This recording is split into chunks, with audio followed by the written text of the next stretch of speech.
দ্বিতীয় দিনের মতো কাকরাইল মোড়ে জগন্নাথের শিক্ষার্থীরা আবাসন সহ 3 দাবি না মানলে ক্লাসে না ফেরার ঘোষণা, শিক্ষকদের একাত্মতা। শিক্ষার্থী সাম্য হত্যার বিচার না হওয়া পর্যন্ত মাঠে থাকার ঘোষণা ছাত্রদলের। ঢাকা বিশ্ববিদ্যালয়ের শোক, সোহরাওয়ার্দীতে উচ্ছেদ অভিযান।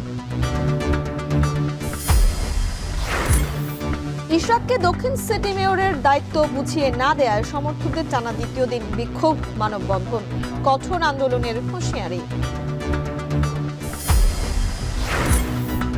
ফ্যাসিবাদকে বৈধতা দেয়া গণমাধ্যমের বিরুদ্ধে কথা বলাকে মব সন্ত্রাস বলা হচ্ছে, মন্তব্য প্রেস সচিবের। সাংবাদিকদের চাকরিচ্যুতির দায় মালিকদের। এই জব হারানোর জন্য এটা কি ইন্টারিম গভর্নমেন্টের দায় নাকি মালিকদের দায়? এবং অনাদর, অবহেলায় মৌলিক অধিকার বঞ্চিত প্রায় 10 লাখ পথশিশু। জড়াচ্ছে অপরাধ ও মাদক কারবারে, আলাদা মন্ত্রণালয় গঠনের দাবি।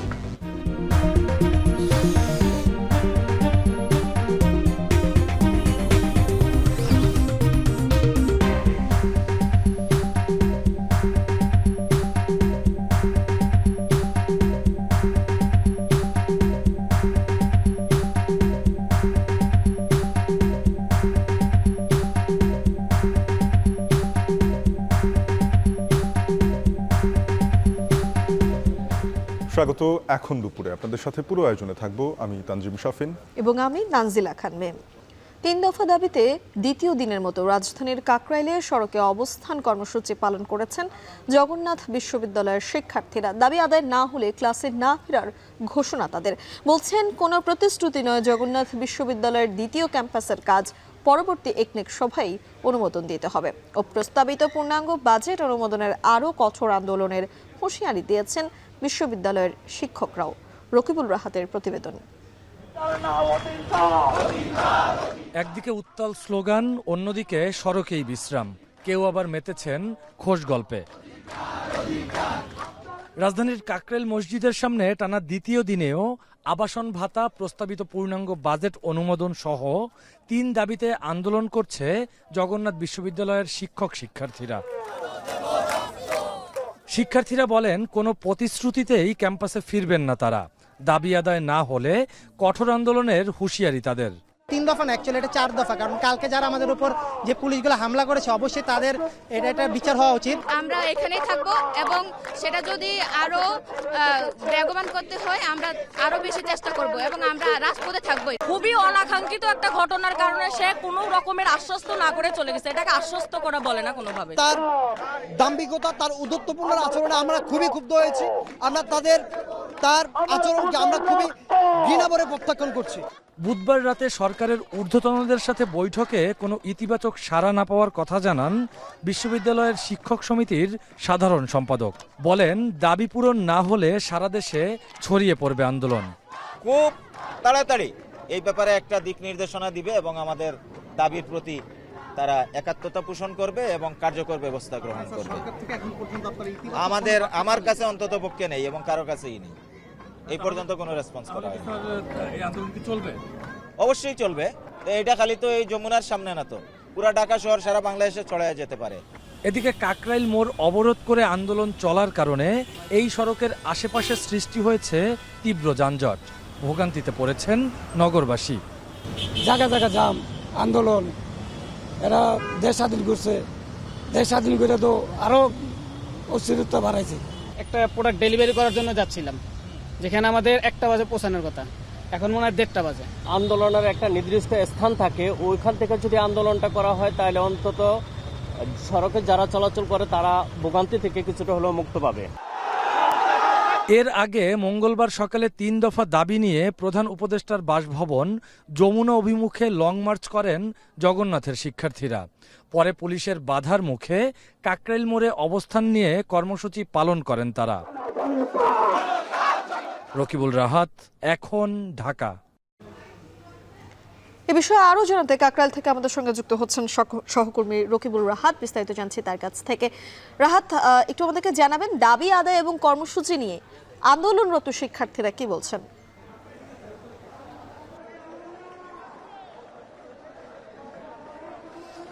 মিম, দাবি আদায় নিয়ে আন্দোলনরত শিক্ষার্থীরা বলছেন যে দাবি যতক্ষণ না পর্যন্ত পূরণ হবে ততক্ষণ পর্যন্ত তারা রাজপথ ছাড়বেন না। কারণ শিক্ষার্থীরা বলছেন যে এর আগে তারা নানা রকম আশ্বাস পেলেও কোনোবারই দাবি পূরণ হয়নি। সেক্ষেত্রে এবার তারা দাবি আদায়ের জন্য অনড়, এবং শুধুমাত্র কিন্তু শিক্ষার্থীরাই নয়, শিক্ষকরাও কিন্তু তাদের শিক্ষার্থীদের যে আন্দোলন সেই আন্দোলনের সাথে একাত্মতা প্রকাশ করেছে। এবং শিক্ষকেরা বলেছে যে গতকাল সন্ধ্যার পরে সরকারের ঊর্ধ্বতনদের সাথে যে বৈঠক তাদের হয়েছে সেই বৈঠকে কোনো ধরনের ইতিবাচক সাড়া তারা পায়নি, যার কারণে এই আন্দোলন এবং দাবি নিয়ে সরকারের পক্ষ থেকে টালবাহানা রয়েছে বলে কিন্তু তারা সন্দেহ প্রকাশ করছেন, এবং সেই কথাই তারা গণমাধ্যমকে জানিয়েছেন।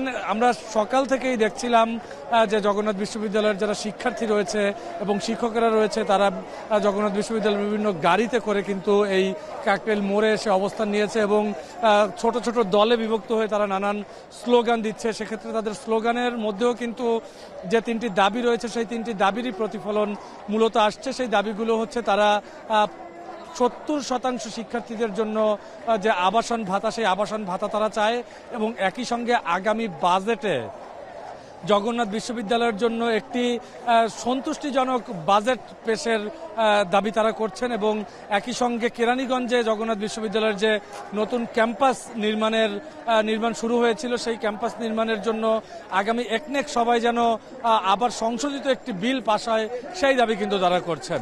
এবং গতকাল সকাল 11টার দিকে জগন্নাথ বিশ্ববিদ্যালয়ের ক্যাম্পাস থেকে তারা একটি মিছিল নিয়ে আসে, এবং মিছিলটি যখন কাকরাইল মোড় পর্যন্ত আসে তখন কিন্তু পুলিশ তাদেরকে বাধা দেয়, এবং পুলিশের সাথে শিক্ষার্থীদের ধস্তাধস্তি হয়, পুলিশের দিক থেকে আক্রমণ করা হয়েছে এমন দাবিও কিন্তু শিক্ষার্থীরা করছেন, এবং তাতে বেশ কয়েকজন আহত হবার কথাও বলছেন।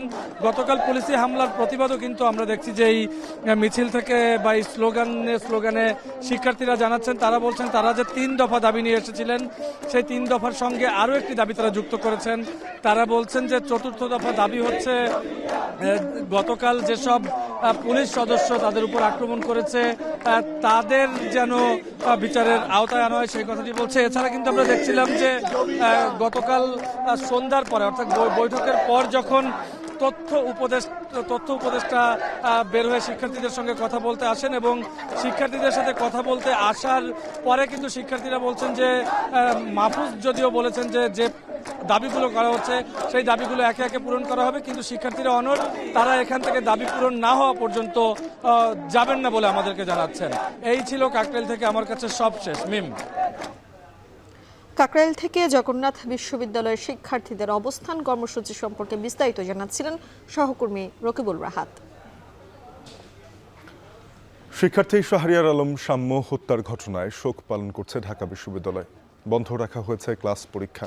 শোক কর্মসূচি পালন করে দোষীদের দ্রুত বিচার দাবি করেছে বিভিন্ন সংগঠন। বিচার না হওয়া পর্যন্ত মাঠে থাকার ঘোষণা দিয়েছে ছাত্রদল। বিস্তারিত থাকছে শাহাদাত অবঝের প্রতিবেদনে। এই লাল বাসে আর উঠা হবে না শাহরিয়ার আলম সাম্যের।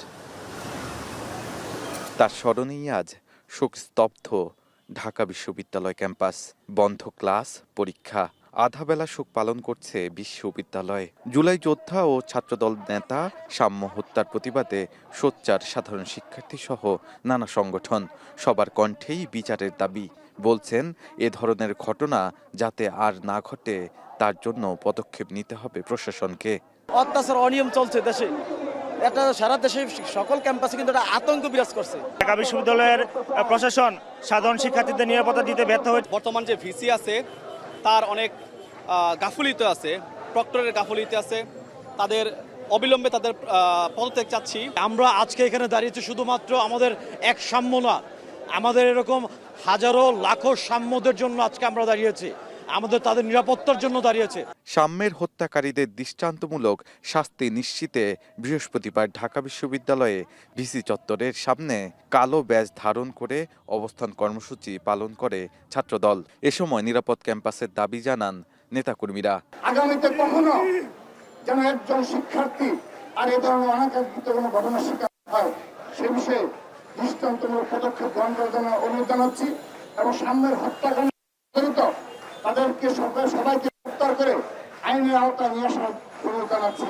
সাম্যের হত্যাকাণ্ড নিয়ে সোশ্যাল মিডিয়ায় প্রপাগান্ডা ছড়িয়েছে, আমরা শুধু নিন্দা জানিয়ে ক্ষান্ত হব না, আমরা তাদেরকে দাঁত ভাঙা জবাব দেওয়ার জন্য।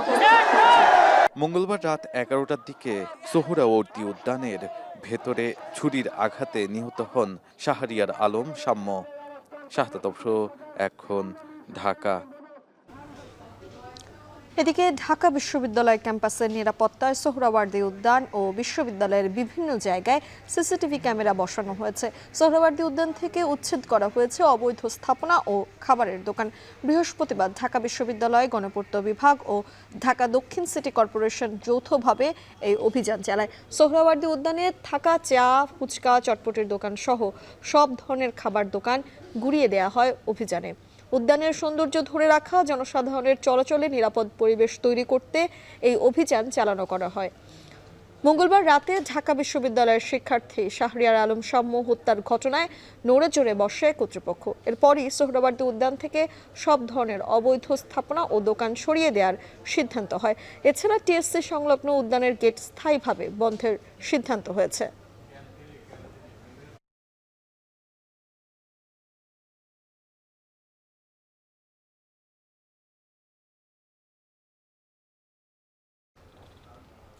ইশরাক হোসেনকে ঢাকা দক্ষিণ সিটি কর্পোরেশনের মেয়র হিসেবে দায়িত্ব বুঝিয়ে দিতে নগর ভবনের প্রধান ফটক সহ সামনের রাস্তা বন্ধ করে বিক্ষোভ ও অবস্থান কর্মসূচি পালন করেছেন কর্মী সমর্থকরা। এতে কিছু সময়ের জন্য সড়কে সৃষ্টি হয় যানজট। ঢাকাবাসীর ব্যানারে আয়োজিত এই কর্মসূচি থেকে অবিলম্বে ইশরাক হোসেনকে মেয়রের দায়িত্ব বুঝিয়ে দেওয়ার দাবি জানানো হয়। দাবি আদায় না হলে লাগাতার কর্মসূচি পালনের হুঁশিয়ারি দেন বিক্ষোভকারীরা। বিস্তারিত থাকছে আসিফ ইকবাল খানের প্রতিবেদনে। ইঞ্জিনিয়ার ইশরাক হোসেনকে ঢাকা দক্ষিণ সিটি কর্পোরেশনের মেয়র হিসাবে শপথ করানো ও দায়িত্ব বুঝিয়ে দেওয়ার দাবিতে টানা দ্বিতীয় দিনের মতো বিক্ষোভ ও অবস্থান কর্মসূচি। ঢাকাবাসীর ব্যানারে বৃহস্পতিবার সকাল 9টা থেকেই বিক্ষোভকারীরা অবস্থান নেন নগর ভবনের মূল ফটকে। ইশরাক হোসেনকে মেয়র পদে বসানোর দাবিতে বিভিন্ন স্লোগান দিতে থাকেন তারা। বেলা বাড়ার সাথে সাথে খণ্ড খণ্ড মিছিল এসে জড়ো হতে থাকে নগর ভবনের সামনে। এ সময় আন্দোলনকারীরা বসে পড়েন সড়কে। কিছু সময়ের জন্য বন্ধ হয়ে যায় যান চলাচল। আদালতের রায় এবং নির্বাচন কমিশনের গেজেট প্রকাশিত হলেও ইশরাক হোসেনকে শপথ না পড়ানো নিয়ে প্রশ্ন তোলেন বিক্ষোভকারীরা। চোর মেয়র বলানোর পরে আমাদের দাবি যোগ্য নির্বাচিত মেয়র জনাব এরশাদ সাহেবকে এই সরকার দায়িত্ব বুঝিয়ে দিবে। পুরান ঢাকার সকলের দাবি অবিলম্বে ইশরাককে শপথ গ্রহণ করিয়ে মেয়রের আসনে বসার ব্যবস্থা সরকার অতি দ্রুত করে দেবেন। ইশরাক হোসেনকে শপথ না পড়ানো সংবিধান ও গণতন্ত্রের সঙ্গে প্রতারণা মন্তব্য করে দাবি আদায় না হওয়া পর্যন্ত লাগাতার অবস্থান কর্মসূচি চালিয়ে যাবার ঘোষণা দেন তারা। আমাদের মেয়র, আমাদের যোগ্য মেয়র, আমাদের মেয়রকে যদি আমাদের এই পথে না বসায়, আমাদের দাবি আমরা কিভাবে আদায় করে নিতে পারি? রাজপথের থেকে আদায় করে নেব। আমাদের ইশরাক ভাইকে যদি মেয়র পদ না দেয়, তা আমরা রাজপথে আন্দোলন করে আমাদের পদ আদায় করে নিব। আমাদের অধিকার এবং আদালতের রায়কে, বাংলাদেশের আইনকে সমুন্নত রাখার জন্যই আমরা রাজপথে নেমে এসেছি। গেল 27 মার্চ ঢাকার প্রথম যুগ্ম জেলা জজ ও নির্বাচনী ট্রাইব্যুনাল মেয়র পদে ফজলুর তাপসকে বিজয়ী ঘোষণার ফল বাতিল করে বিএনপি নেতা ইশরাককে মেয়র ঘোষণা করেন। এরপর 27 এপ্রিল ইশরাক হোসেনকে ঢাকা দক্ষিণ সিটি কর্পোরেশনের নতুন মেয়র ঘোষণা করে নির্বাচন কমিশন গেজেট প্রকাশ করে। আসিফ ইকবাল খান, এখন, ঢাকা। সকাল থেকেই সড়ক আটকে নানা কর্মসূচির কারণে ভোগান্তিতে পড়েন সাধারণ মানুষ। গন্তব্যে পৌঁছাতে তাদের পাড়ি দিতে হয় দীর্ঘ যানজট। কাকরাইলে আছেন সহকর্মী সিফাত শাহরিয়ার, এ বিষয়ে জানবো তার কাছে। সিফাত, সড়কের এই মুহূর্তের প্রস্তুতি কি জানাবেন? পরিস্থিতি কি দেখছেন?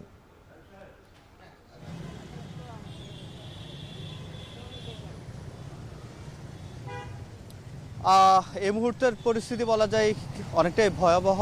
তীব্র যানজট। শাফিন, কর্মদিবসগুলোতে এমনিতেই যানজট থাকে, তবে আজকে সকাল থেকে আমরা কয়েকটি আন্দোলন দেখেছি যেটি গত 2-1 দিন ধরেও চলছিল। সেক্ষেত্রে বৃষ্টি হয়েছিল ঘণ্টাখানেক আগে। বৃষ্টি হওয়ার আগ পর্যন্তই মাঠেই ছিল আন্দোলনকারীরা। বৃষ্টি হওয়ার পরে শাহবাগ এবং আমরা নগর ভবনের সামনে যে আন্দোলন দেখেছি তারা সরে গেছে সেখান থেকে।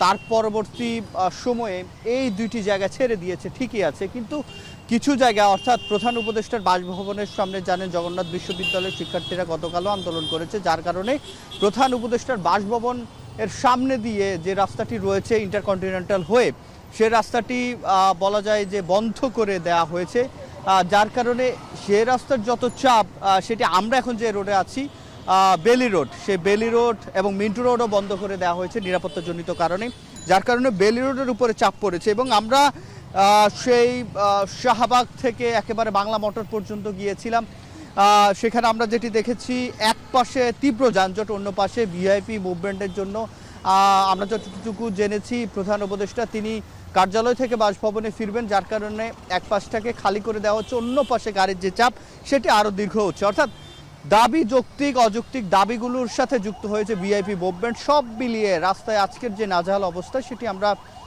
জেনেছি। যারা নিয়মিত কাজে কর্মক্ষেত্রে বের হন তাদের সাথে আমরা কথা বলেছি। এই যে দেখতে পাচ্ছেন কিছুক্ষণ চলে আবার থমকে যায়, পুরো রাস্তায় এরকমই হাজার হাজার গাড়ি, বলা যায় যে কিলোমিটারের পর কিলোমিটার। ঢাকার এই ছোট্ট ঢাকা শহরের মধ্যেও যে ভোগান্তি সেটি কিন্তু পোহাতে হচ্ছে। এবং আন্দোলনকারীরা সরে গেলেও তীব্র যানজটের যে অবস্থা সেটি কিন্তু এখন পর্যন্ত সেটি রয়েছে। এবং এই চাপ একেবারে আমরা দেখেছি যে কাকরাইল মতিঝিল পর্যন্ত এবং এদিকে মৎস্য ভবন হয়ে শাহবাগ এবং ওই প্রান্তে একেবারে গুলিস্তান পর্যন্ত যে তীব্র যানজট শাফিন সেটি কিন্তু লক্ষ্য করা গেছে। তো শাফিন, এই ছিল আমার কাছে যানজটের সবশেষ। ফ্যাসিবাদকে বৈধতা দেয়া গণমাধ্যমের বিরুদ্ধে কথা বলাকে এখন মব সন্ত্রাস বলা হচ্ছে বলে মন্তব্য করেছেন প্রধান উপদেষ্টার প্রেস সচিব শফিকুল আলম। সকালে প্রেস ক্লাবে ফ্যাসিবাদ মুক্ত গণমাধ্যম চাই আয়োজিত আলোচনা সভায় বক্তব্য রাখেন তিনি। বলেন, অন্তর্বর্তী সরকার কোনো গণমাধ্যমকে কাজ করতে বাধা দিচ্ছে না, সাংবাদিকের চাকরিচ্যুতির দায় মালিকদের বলেও মন্তব্য করেন প্রেস সচিব। আমি বলবো, বাংলাদেশের মিডিয়া গত 9 মাসে আনপ্রেসিডেন্টেড ফ্রিডম উপভোগ করছেন। আমরা এই গভর্নমেন্ট কোনো নিউজ আউটলেট বন্ধ করেনি, একটা নিউজ আউটলেট বন্ধ করেনি, বরঞ্চ 2-1টা নিউজ আউটলেটের আপনার অনলাইনে অ্যাক্সেস পাওয়া যেত না, আমরা সেগুলোকে ওপেন করে দিয়েছি। আপনার নেত্র দেখেন, কিছু কিছু জার্নালিস্ট জব হারিয়েছে, এটা সত্য, আমরা অস্বীকার করছি না, কিন্তু কথা হচ্ছে এই জব হারানোর জন্য এটা কি ইন্টারিম গভর্নমেন্টের দায়? যারা এই যে 15 বছরে যে ফ্যাসিবাদী বয়ান তৈরি করলো, অনেক লোকের মৃত্যুকে বৈধতা দিল, কিলিং এ বৈধতা, মার্ডারে বৈধতা দিয়েছে, দেশের ডেমোক্রেসিকে যারা কিলিং এর সাথে সরাসরি যুক্ত। একটা টিভি স্টেশনের আমি জানি 2টা লোক প্রতিদিন এসে বলতো যে ওরা সন্ত্রাসী, ওরা জঙ্গি। এখন এই যে 2-3 মাস পরে যখন পরিবর্তিত পরিস্থিতিতে এসে স্টুডেন্টরা যদি বলে ওই টিভি স্টেশনে যে ভাই উনি কিন্তু আমাদেরকে সন্ত্রাসী বলছে, এখন যেই এইটা বলতেছে তখন আবার অনেকে বলে যে দেখছেন মব এদের পিছনে সাংবাদিকদের এগেইনস্টে লেগে গেছে। মতাদর্শিক ভিন্নতা সত্ত্বেও মৌলিক সংস্কারের বিষয়ে রাজনৈতিক দলগুলোকে ঐকমত্যে পৌঁছার আহ্বান জানিয়েছেন বাংলাদেশ সমাজতান্ত্রিক দল বাসুদের সাধারণ সম্পাদক বজলুর রশিদ ফিরোজ। সকালে সংসদ ভবনের এলডি হলে রাজনৈতিক দলগুলোর সাথে ঐকমত্য কমিশনের ধারাবাহিক আলোচনার শুরুতে এই মন্তব্য করেন তিনি। বলেন, দেশের শাসন কাঠামোতে পরিবর্তনের পাশাপাশি রাজনৈতিক দলগুলোর পরিচালনা পদ্ধতিতেও পরিবর্তন লাগবে। এ সময় ঐকমত্য কমিশনের সহসভাপতি অধ্যাপক আলী রিয়াজ বলেন, রাজনৈতিক দলগুলোর সাথে আলোচনা করে বাংলাদেশের আগামী দিনের রাজনীতির পথরেখা তৈরি করতে হবে।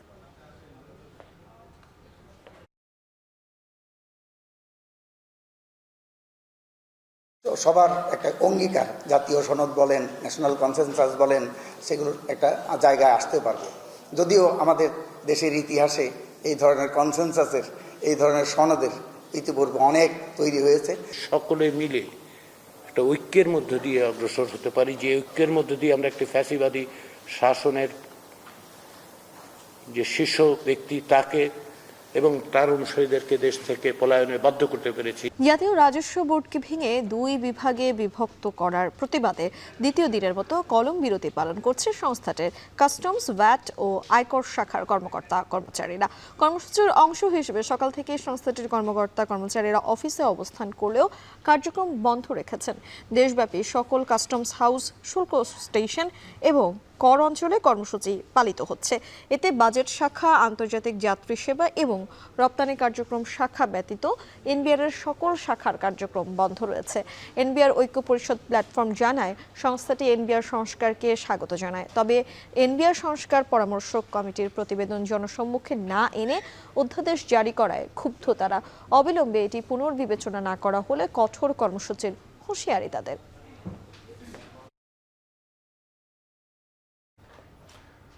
21 আগস্ট গ্রেনেড হামলার মামলায় সব আসামির খালাসের রায়ের বিরুদ্ধে রাষ্ট্রপক্ষের লিভ টু আপিলের পরবর্তী শুনানি 26 মে।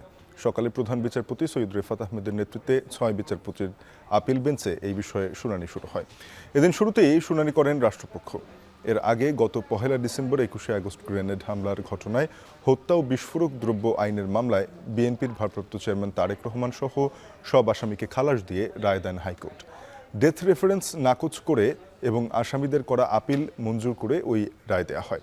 হাইকোর্ট বলছেন, শুধু স্বীকারোক্তিমূলক জবানবন্দির উপর ভিত্তিতে আসামিদের সাজা দেয়া যায় না। 2004 সালের 21 আগস্ট বঙ্গবন্ধু অ্যাভিনিউয়ে সাবেক প্রধানমন্ত্রী শেখ হাসিনার সমাবেশে গ্রেনেড হামলায় 24 নেতাকর্মী নিহত হন।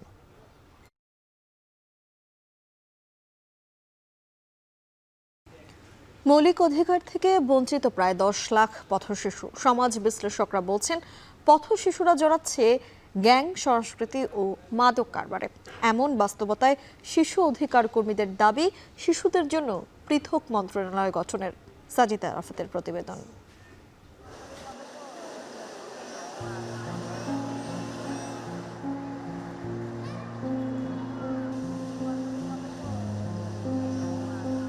যে বয়সটা পড়ার সময়, সেই বয়সে কাজে কেউ তাদের করে না আদর, নেয় না বুকে গুঁজে। ঝরা ফুলের মতোই ভাগ্য এসব শিশুদের, অবহেলা আর অনাদর যাদের নিত্য সঙ্গী। মা হারিয়ে বাবার সাথে পথের ধারে ঠাঁই হয়েছে 4 বছরের শিশু সিয়ামের। যেন পথের ফুল নিজের হাতে বুনছে ফুলের মালা। বিক্রি করে জোগাবেন 2 ভাই বোনের খাবার। নুডলস আমার প্রিয়। ছোটবেলা আমার মা আমার নুডলস খাওয়াইতো, তারপর আমি নুডলস কেউ রাতে খাই না। আমার অনেক মন চায় কি স্কুলে যেতে, বাচ্চাদের সাথে খেলতে। ফুল বেচা তারপর যা টিয়া দে বাচ্চাই। শৈশবের গ্লানিময় বাস্তবতা নিয়ে পথেই বেড়ে উঠছে হাজারো শিশু, যাদের পাতে মেলে না পুষ্টিকর খাবার। বাবা মার সাথে থাকতে ধরেন ভালো জীবন কাটা, এখানে সেই কষ্ট, মাথায় বালিশ টালিশ কিছুই নাই। এখানে বেশিরভাগ খাওয়া দাওয়া হয় না, না খাই তাই এক বেলা খাই, ওই ভালো কথা হোটেলে। মোহাম্মদপুর হোম, এই হোমে মারে, এই হোম থেকে আয় পড়ছি আমি। খানা করি এখানে করে এনেই ঘুমাই, গরম লাগে, মশা কামড়ায়, মাঝে মাঝে পোলাওয়ান ধরে মারে। পড়াশোনা করে করে খাবার খাইয়ে করে চাকরি করে পারি না কিছু করতে। বাংলাদেশ পরিসংখ্যান ব্যুরোর 2023-এর জরিপ বলছে, সারা দেশে পথশিশুর সংখ্যা প্রায় 10 লক্ষাধিক, যার প্রায় 82% ছেলে, যাদের 13% পরিবার থেকে বিচ্ছিন্ন আর 6% এতিম। সমীক্ষার তথ্য আরও বলছে, প্রতি 5 জনে একজন ছিন্নমূল শিশু ভাঙারি সংগ্রহ করে, 15% শিশু বিভিন্ন দোকানে কাজ করে জীবিকা নির্বাহ করে, আর 9% পথে ঘাটে ফেরি করে বেড়ায়। সার্ভে অন স্ট্রিট চিলড্রেনের তথ্য বলছে, খোলা আকাশের নিচে বসবাসকারী শিশুদের প্রায় 83% নির্যাতনের শিকার হয়। পথশিশুদের জীবন অবহেলা আর কষ্টের এক অমোঘ বাস্তবতা। তাদের ভবিষ্যৎ যেন নিগুড় অন্ধকারের প্রতিচ্ছবি। সমাজের অবস্থা সম্পন্ন পরিবারের শিশুদের মানুষের মতো মানুষ হিসেবে গড়ে তুলতে যখন কত শত আয়োজন, তখন এসব অসহায় পথ শিশুদের পাশে কজনই বা আছে? এমন বাস্তবতায় তাদের প্রয়োজন মানবিক সহায়তা ও রাষ্ট্রের অভিভাবকত্বের আদুরে দৃষ্টি। সমাজ বিশ্লেষকদের মতে, অপরাধী সংগঠনগুলোর টার্গেটের শিকার হচ্ছে পথশিশুরা। ব্যবহৃত হচ্ছে গ্যাং কালচার ও মাদক বহনের মতো ঝুঁকিপূর্ণ কাজে। এই ভয়াবহতা থেকে মুক্তি পেতে টেকসই প্রকল্পের মাধ্যমে সরকারি বেসরকারিভাবে উদ্যোগ নেয়ার তাগিদ দেন তারা। রাষ্ট্র বা বেসরকারি উন্নয়ন প্রতিষ্ঠানগুলো যদি সঠিকভাবে এদেরকে পরিচালিত করতে বা বড় করতে না পারে, এরাই সমাজের ভারসাম্য নষ্ট করে ফেলবে। কিভাবে নষ্ট করবে? তারা নানা ধরনের অপরাধের সাথে নিজেরা বেঁচে থাকার জন্য জড়িত হবে। সমাজের মধ্যে যারা স্বার্থান্বেষী গোষ্ঠী বা ব্যক্তি যারা রয়েছে, তারা এদেরকে একত্রিত করে বিভিন্ন গ্যাং বা দল বা উপদল তৈরি করে এদেরকে দিয়ে নানা ধরনের অপরাধ করাবে, এবং যার মধ্যে দিয়ে সমাজের মধ্যে যে স্বাভাবিক যে সামাজিক যে ভারসাম্য সেটি নষ্ট হবে। শিশু অধিকার কর্মীরা বলছেন, অবহেলিত এই জনগোষ্ঠীকে পেছনে রেখে দেশের সার্বিক অগ্রগতি সম্ভব নয়। প্রয়োজনে শিশুদের জন্য পৃথক মন্ত্রণালয় গঠনেরও পরামর্শ তাদের। সে যে খাবারটা খাচ্ছে সেটা কিন্তু আনহেলদি, এবং তার যখন অসুস্থতা হচ্ছে সেটা কিন্তু সে চিকিৎসা পাচ্ছে না। শিশুদের জন্য যে বাজেটিংটা, এই বাজেটিংটাও আমরা দেখেছি যে ইতিপূর্বে যে বাজেট হয়, কিন্তু এই বাজেটটা কোনো কাজে আসে না।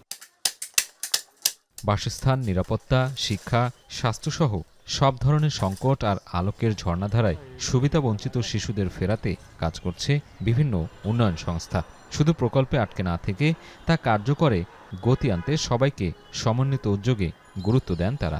পরিকল্পনা থাকতে হবে, বাজেট থাকতে হবে, জবাবদিহিতা থাকতে হবে, মনিটরিং থাকতে হবে। এখন এই প্রকল্প এটা করে না। প্রকল্প আমাদেরকে শিক্ষা দেয় এটা কাজ করবে কি করবে না, টেস্টের মতো। কিন্তু সেটা যখন টেস্টেড হয় যে এটি ভালো কাজ করবে, তাহলে সেটিকে আসলে স্কেল আপ করা বা ছড়িয়ে দেওয়ার জন্য দীর্ঘমেয়াদী কর্মসূচি নেওয়া দরকার। সমাজসেবা অধিদপ্তর বলছে, সুবিধাবঞ্চিত শিশুদের জন্য সামাজিকভাবে প্রতিষ্ঠিত করতে চলমান রয়েছে বিভিন্ন মেয়াদী প্রকল্প। অপব্যবহার আর নির্যাতন থেকে শিশুদের সুরক্ষায় বাজেট বৃদ্ধিরও আশ্বাস দেন অধিদপ্তরের মহাপরিচালক। মেন্টাল ডেভেলপমেন্ট, শারীরিক মানসিক বিকাশের পাশাপাশি সে যাতে ফ্যামিলিতে ফিরে যেতে পারে এবং কর্মসংস্থানে নিয়োজিত থাকতে পারে, এই কারণে আমরা তাদেরকে বিনোদনমূলক কর্মসূচিতেও অন্তর্ভুক্ত করে থাকি। আমরা 45 কোটি টাকার বাজেট রেখেছি এবং আগামী অর্থ বছরে আমরা আশা করি এই বাজেট আরও বৃদ্ধি করা হবে এবং এই সহযোগিতার মাত্রা স্কোপ আমরা আরও বৃদ্ধি করতে সক্ষম হব। অন্ধকার আর অবহেলার নিয়তি থেকে পথের শিশুরা ফিরবে কবে, বা কিভাবে ফিরবে আলোর পথে, এই প্রশ্ন হয়তো সবার, কিন্তু উত্তর মেলানোর দায়িত্ব ঠিক কার? সাজিদ আরাফাত, এখন, ঢাকা। প্রশাসনিক ক্যালেন্ডার অনুযায়ী আটিগুটি জাতের আম দিয়ে রাজশাহীতে শুরু হয়েছে গাছ থেকে আম নামানো। সকাল থেকেই তা মিলছে রাজশাহীর বিভিন্ন বাজারে। এবছর স্বাদ ঘ্রাণে অনন্য হয়েছে আম, নেই রোগবালাইও। এ মাসেই নামবে আরও সুস্বাদু টসটসে গোপালভোগ, লক্ষণভোগ ও ক্ষীরসাপাত। আমের ভালো ফলনে খুশি চাষিরা। নিরাপদ আম ভোক্তার কাছে পৌঁছে দিতে তৎপর রয়েছে স্থানীয় প্রশাসনও। কৃষি বিভাগ বলছে, এবছর রাজশাহীতে বাণিজ্য হবে অন্তত 1700 কোটি টাকা।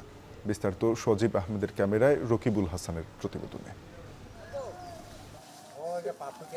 মধুফল আমের পরিপক্কতায় জাল ও লাঠি ঝুড়ি নিয়ে বাগানে আমের গাছিরা ঝোপায় আম নামিয়ে থরে থরে সাজাচ্ছেন খড়ের ওপর।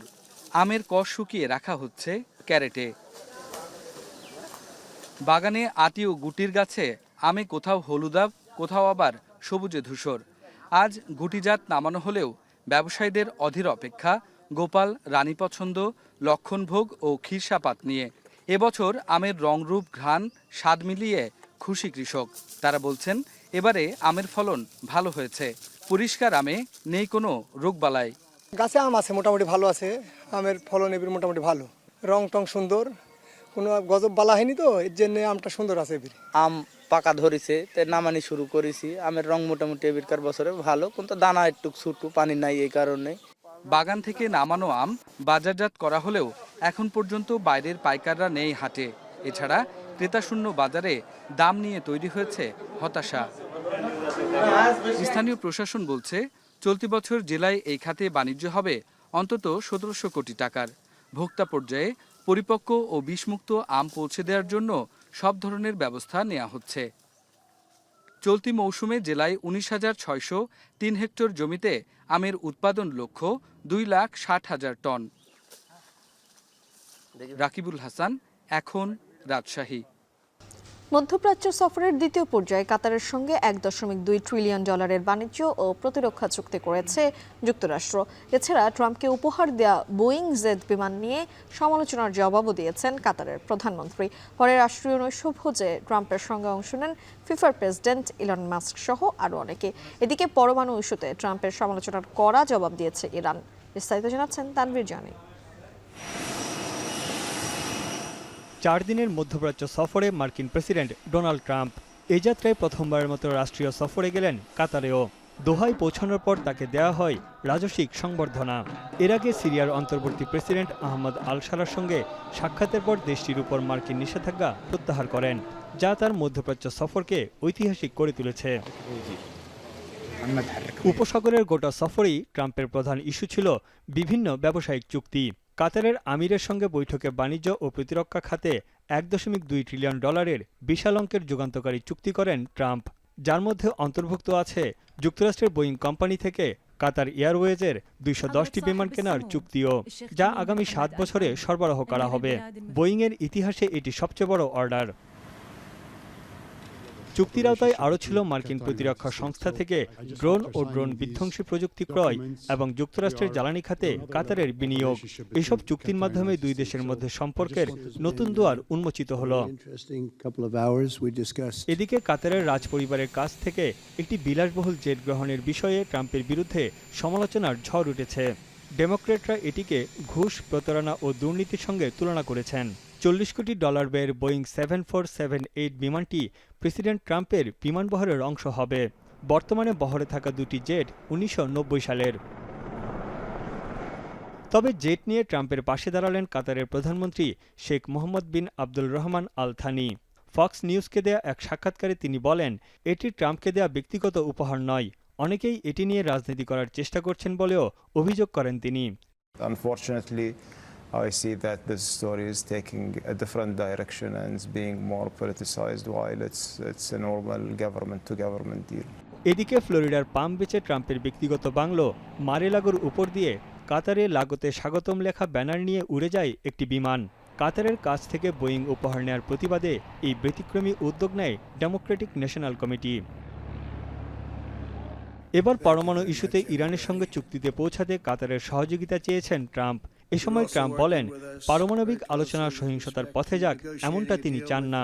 Iran situation because it's a perilous situation and we want to do the right thing. We want to do something that's going to save maybe millions of lives because things like that get started and they get out of control. I've seen it over and over again. They go to war and things get out of control. And we're not going to let that happen.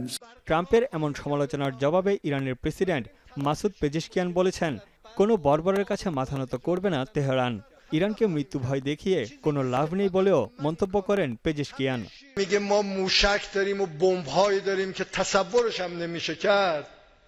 ما باعث جنگ و خونریزی هستیم یا شمایی که اومدید به کشورهای منطقه می‌خواهید اسلحه و بمب و موشک بدید. কাতারের আমির তামাম bin Hamad Al থানির আমন্ত্রণে রাষ্ট্রীয় নৈশভোজে অংশ নেন মার্কিন president Donald Trump. Lusail প্রাসাদে আয়োজিত নৈশভোজে উপস্থিত হন বোয়িংয়ের সিইও কেলি অর্টবার্গ, টেসলা প্রধান ইলন মাস্ক, ফিফার প্রেসিডেন্ট জিয়ান্নি ইনফান্তিনো সহ উচ্চপদস্থ কর্মকর্তারা। তানভীর জানি, এখন বিশ্ব। যুদ্ধবিরতি ইস্যুতে তুরস্কের ইস্তাম্বুলে সরাসরি আলোচনায় বসছে রাশিয়া ও ইউক্রেন। 2022 সালের পর এটি দুদেশের প্রতিনিধিদের মধ্যে প্রথম সরাসরি বৈঠক হতে চলেছে। তবে বৈঠকে অংশ নিচ্ছেন না রুশ প্রেসিডেন্ট ভ্লাদিমির পুতিন। তার না থাকার খবরে আলোচনায় যোগ দিচ্ছেন না জেলেনস্কি কিংবা ট্রাম্পও। তবে যুক্তরাষ্ট্রের পক্ষ থেকে থাকছেন ট্রাম্পের 2 জন বিশেষ দূত ও মার্কিন পররাষ্ট্রমন্ত্রী। বিস্তারিত থাকছে জাহানারা ভূঁইয়ার প্রতিবেদনে। রাশিয়া ইউক্রেন যুদ্ধবিরতি যেন হয়েও হচ্ছে না। নানা অজুহাতে ঝুলে যাচ্ছে 3 বছরের বেশি সময় ধরে চলা এই যুদ্ধ। বৃহস্পতিবার তুরস্কের ইস্তাম্বুলে যুদ্ধবিরতি ইস্যুতে রাশিয়া ও ইউক্রেনীয় প্রতিনিধিদের মধ্যে সরাসরি আলোচনায় বসার কথা রয়েছে। 2022 সালের পর এই প্রথম প্রতিদ্বন্দ্বী দুই দেশ মুখোমুখি কোনো বৈঠকে বসতে যাচ্ছে। তবে আশা দেখিয়েও এবারের বৈঠকে যোগ দিচ্ছেন না রুশ প্রেসিডেন্ট ভ্লাদিমির পুতিন। স্থানীয় সময় বুধবার রাতে তুরস্কের উদ্দেশ্যে রওনা দেওয়া রুশ প্রতিনিধিদের তালিকা প্রকাশ করে ক্রেমলিন, যেখানে ছিল না পুতিনের নাম। এ থেকে নিশ্চিত হওয়া যায় পুতিনের যুদ্ধবিরতি আলোচনায় অংশ না নেয়ার বিষয়টি। পুতিন না আসলেও তার প্রতিনিধিত্ব করবেন তারই উপদেষ্টা ভ্লাদিমির মেদিনস্কি ও ডেপুটি প্রতিরক্ষা মন্ত্রী আলেকজান্ডার ফোমিন। পুতিন বৈঠকে যোগ না দেওয়ার খবরে একই পথে হেঁটেছেন ইউক্রেনীয় প্রেসিডেন্ট ভলোদিমির জেলেনস্কিও। আগেই জানিয়েছিলেন পুতিন তুরস্কের বৈঠকে যোগ দিলেই কেবল সেখানে যাবেন তিনি। তবে শেষ পর্যন্ত পুতিন সেখানে না যাওয়ায় পিছিয়ে যান জেলেনস্কি। Хто прибуде від Росії, тоді буду визначати, які кроки варто робити Україні. Сигнали від них у медіа поки непереконливі. Але ми এদিকে তুরস্কে রাশিয়া ইউক্রেন যুদ্ধবিরতি আলোচনার অংশ নেওয়ার কথা ছিল মার্কিন প্রেসিডেন্ট ডোনাল্ড ট্রাম্পেরও। তবে পুতিনের ওই বৈঠকে অংশ না নেওয়ার খবরে ট্রাম্পও সেখানে যোগ দেবেন না বলে জানিয়েছে হোয়াইট হাউস। তবে ট্রাম্পের বিশেষ দূত স্টিভ উইটকফ ও কিথ ক্যালগ বৈঠকে মধ্যস্থতাকারী হিসেবে থাকার কথা রয়েছে। এছাড়াও ন্যাটো দেশগুলোর পররাষ্ট্রমন্ত্রীর সঙ্গে বৈঠক করতে ইতোমধ্যেই তুরস্কে রয়েছেন মার্কিন পররাষ্ট্রমন্ত্রী মার্কো রুবিও। তিনিও রুশ ইউক্রেন যুদ্ধবিরতি আলোচনায় যোগ দেবেন বলে জানিয়েছে হোয়াইট হাউস। এর আগে রাশিয়া ইউক্রেন যুদ্ধ শুরুর মাসখানেক পর তুরস্কের দুদেশের প্রতিনিধিদের সঙ্গে সরাসরি বৈঠক হয়। তবে সমঝোতায় পৌঁছাতে ব্যর্থ হয়েছিল তাদের সে বৈঠক। এরপরই ইউক্রেনে হাজার হাজার সেনা পাঠায় রাশিয়া। তবে এবারের বৈঠকে চিরবৈরী দুদেশের অস্ত্রবিরতিতে পৌঁছানোর সম্ভাবনা আসলে কতটা, এ নিয়ে এক বিশ্লেষণ করেছে মার্কিন সংবাদ মাধ্যম CNN, যেখানে বলা হয় রাশিয়া ও ইউক্রেন দুপক্ষই এখনো পর্যন্ত স্পষ্ট নয় ঠিক কোন কোন বিষয়ে আলোচনা হবে। এছাড়াও ইউক্রেনীয় প্রেসিডেন্ট ভলোদিমির জেলেনস্কি বলেন শর্তহীন যুদ্ধবিরতি আলোচনার সফলতার মুখ দেখবে না। কিয়েভের পক্ষ থেকেও জানানো হয় এবারের বৈঠকে কোনো ধরনের যুদ্ধবিরতি চুক্তি হবে না। তবে বৈঠক নিয়ে বেশ আশাবাদী রুশ president Vladimir Putin. Jahanara Bhuiyan, এখন বিশ্ব। আইপিএলে 6 কোটি রুপিতে দল পেয়েছেন মুস্তাফিজুর রহমান। দিল্লি ক্যাপিটালসের দেয়া এই খবরে ফিজ ভক্তদের উল্লাসের কমতি নেই, কারণ বাংলাদেশি হিসেবে রেকর্ড অর্থে ফ্র্যাঞ্চাইজি লিগে খেলবেন ফিজ। তবে বাস্তবতা আসলে কি? আইপিএল এর নিয়ম অনুযায়ী কত টাকা পাবেন কাটার মাস্টার? বিস্তারিত জানাবেন তাসওয়ার নাফি। ভারত পাকিস্তান সংঘাতে কপাল খুলেছে মুস্তাফিজুর রহমানের। আইপিএল এর শেষ মুহূর্তে দল পেলেন কাটার মাস্টার। বুধবার দিল্লি ক্যাপিটালস তাদের সামাজিক যোগাযোগ মাধ্যমে জানায় অস্ট্রেলিয়ান ওপেনার জ্যাক ফ্রেজার ম্যাকগার্কের পরিবর্তে বাংলাদেশি বাঁহাতি পেসারকে নিয়েছে তারা। এই চুক্তির আর্থিক দিকটিও বেশ চমক জাগানিয়া। এক মৌসুমের জন্য মুস্তাফিজের পারিশ্রমিক নির্ধারণ করা হয়েছে 6 কোটি রুপি। তবে প্রশ্ন উঠেছে মাত্র 3টি লিগ ম্যাচ বাকি থাকতে আইপিএলে ডাক পাওয়া মুস্তাফিজ কি পুরো 6 কোটি রুপি পাবেন? এই প্রশ্নের উত্তর খুঁজলে কিছুটা হতাশই হতে পারেন ফিজ ভক্তরা, কারণ আইপিএল এর নিয়ম অনুযায়ী চুক্তির সম্পূর্ণ অর্থ কোনো বদলি খেলোয়াড় পান না। আইপিএল নীতিমালা অনুযায়ী বদলি ক্রিকেটারদের পারিশ্রমিক মূল চুক্তি অনুযায়ী নির্ধারিত অর্থের চেয়ে বেশি হতে পারে না, এবং তার দলে যুক্ত হওয়ার আগে যতগুলো ম্যাচ হয়ে গেছে সেই অনুপাতে অর্থ কেটে রাখা হয়। অর্থাৎ মুস্তাফিজ পুরো মৌসুমের জন্য চুক্তিবদ্ধ হলেও তিনি খেলতে পারবেন কেবল শেষের কয়েকটি ম্যাচ।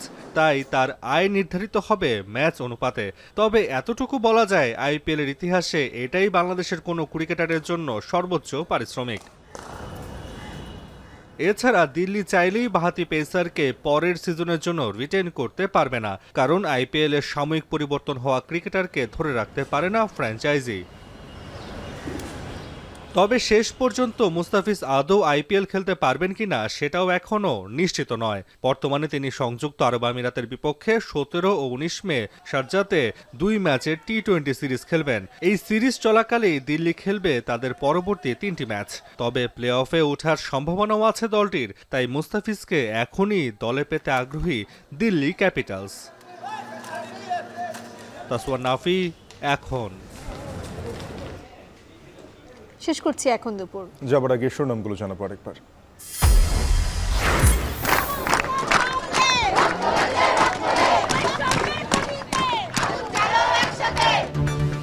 দ্বিতীয় দিনের মতো কাকরাইল মোড়ে জগন্নাথের শিক্ষার্থীরা। আবাসন সহ 3 দাবি না মানলে ক্লাসে না ফেরার ঘোষণা, শিক্ষকদের একাত্মতা।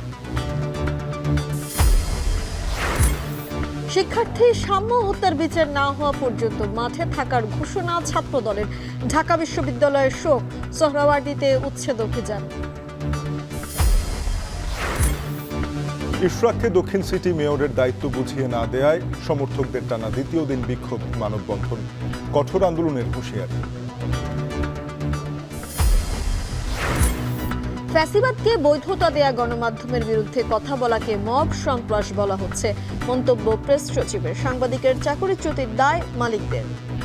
স্টুডেন্টরা যদি বলে ওই টিভি স্টেশনে যে ভাই উনি কিন্তু আমাদেরকে সন্ত্রাসী বলছে, তখন আবার অনেকে বলে যে মব এদের পিছনে সাংবাদিকদের এগেইনস্টে লেগে গেছে।